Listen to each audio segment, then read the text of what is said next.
Па на денешното рочиште, бевте и вие сведоци на сето тоа, значи од наша страна беа истекнати наводи кои што упатуваат на тоа дека од содржината на изјавите презентирани во тужбата апсолутно не може да произлезе дека тужениот имал намера било кога да омаловажи, во случајот и најмалку тужителите, од кои што едното е физичко лице, а другото е здружение, нели, од Канада. Од наша страна, мислам дека беа истакнати соодветни наводи, посебно укажувајќи дека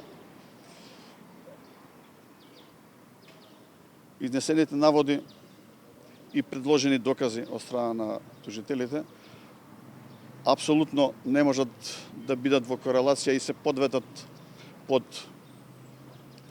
одредбите од Законот за граѓанска одговорност за навреди и клевета. Останува судот да ги цени наводите од наша страна. Зошто нема навреда суштински во таа изјава? Зошто нема навреда? Ние веќе истакнаме пред судот заради тоа што од страна на министерот, сега тужен, нели, е изразено само јавно мислење, а по однос на активности на здружение. Истиот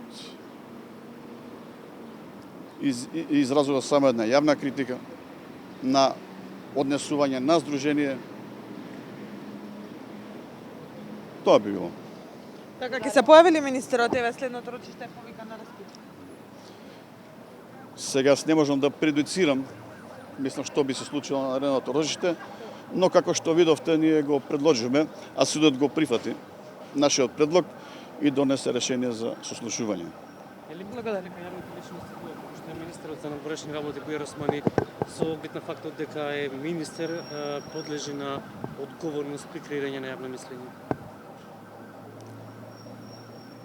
Тоа не значи дека и они не можат да изразат своје јавно мислење за делување и ангажман на останатите, значи граѓани, особено граѓани кои што обавуваат јавни функции или па здруженија и така натаму.